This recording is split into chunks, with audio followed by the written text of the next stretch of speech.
나눔가족 여러분 반갑습니다. 주말 아침에도 말씀으로 시작하는 하루에 참여하신 여러분 환영하고 축복합니다. 오늘 말씀은 다윗의 도피 생활에서 일어났던 처음 두 사건을 기록하고 있습니다.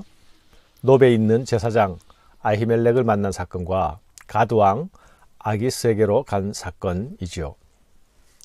사울이 자신을 죽이려 결의한 것을 확인한 다윗은 도망자가 되어서 망명하기로 결정한 것입니다.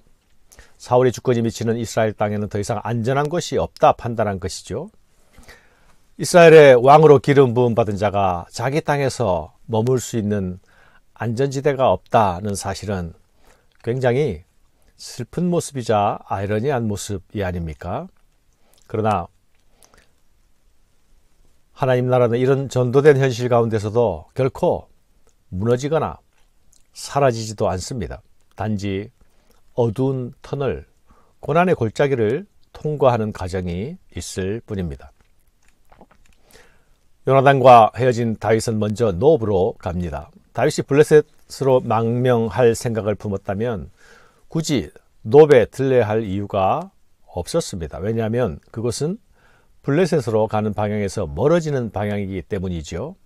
그럼에도 노브를 먼저 찾아간 것은 그곳에 보관되어 있는 골리앗의 칼을 가져오기 위함이었을 것입니다. 적국으로 망명을 하는 것 외에는 방법이 없었다면 골리앗의 칼을 가져가는 것이 자신의 정치적 가치를 좀 더 높이는 방법이 될 수 있었을 것입니다.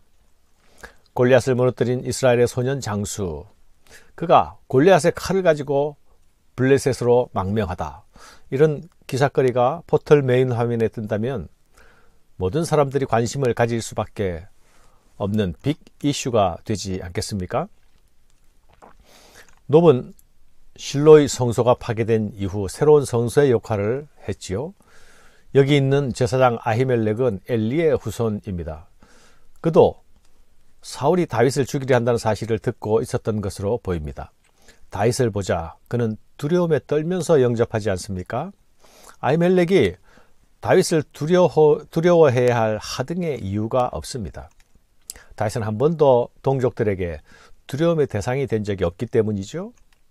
아히멜렉은 이미 사울의 관계에 대해서 듣고 있었고 다윗을 죽이려 한다는 사실도 알고 있었습니다. 사울의 사리가 궁중의 담을 넘어 모든 이스라엘 땅까지 전해지고 있었던 것이죠. 게다가 지금 그곳에는 사울의 신하 에돔 사람 도액이 머물고 있었습니다.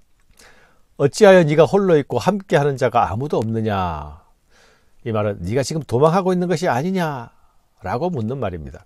다윗은 이 질문에 자신은 지금 사울이 지시한 비밀 작전을 수행하고 있는 중이라고 거짓으로 답변하죠.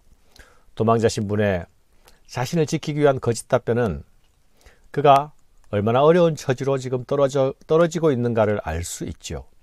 그러나 이 말은 아히멜렉을 보호하는 말이기도 합니다.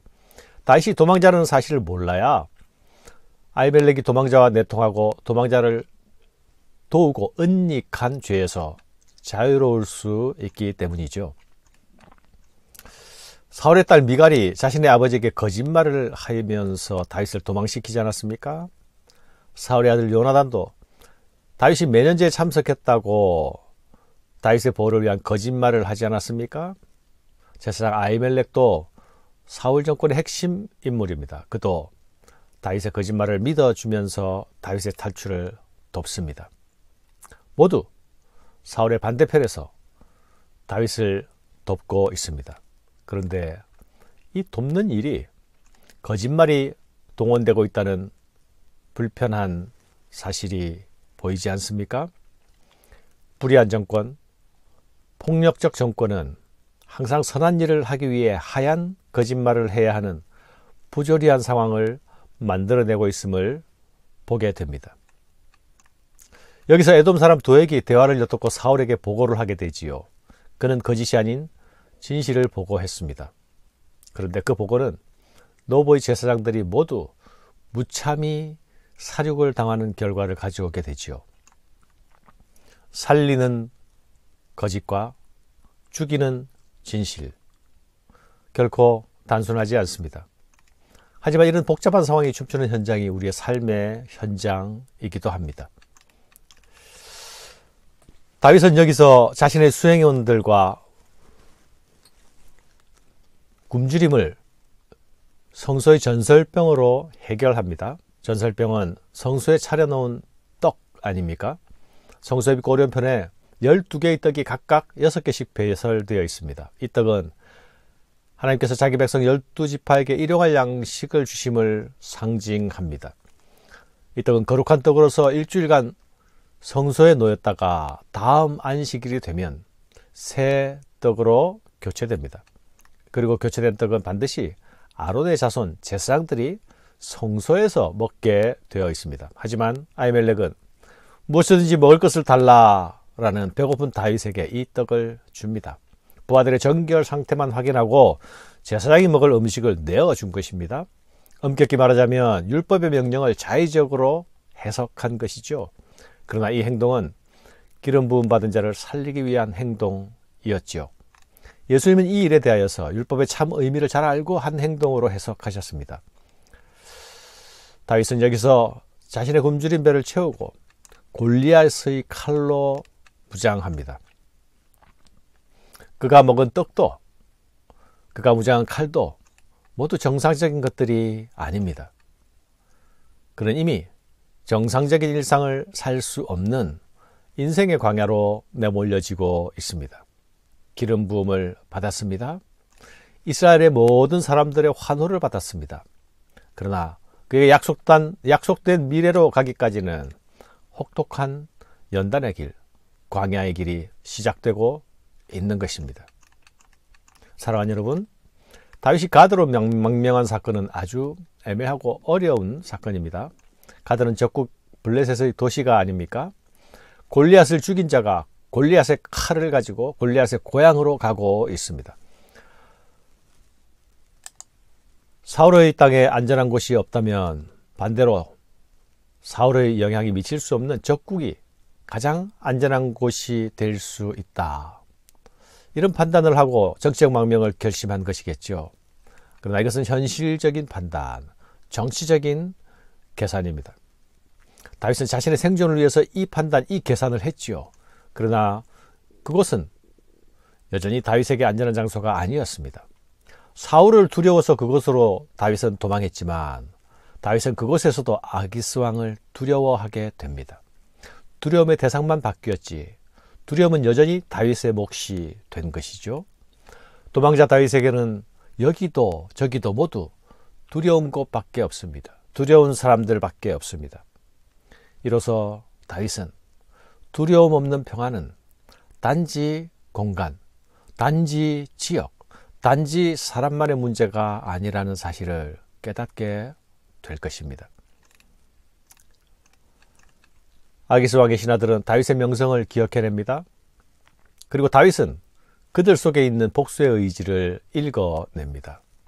다윗은 살기 위해서 미치광이 짓을 해야 하는 궁색한 처질로 내몰립니다.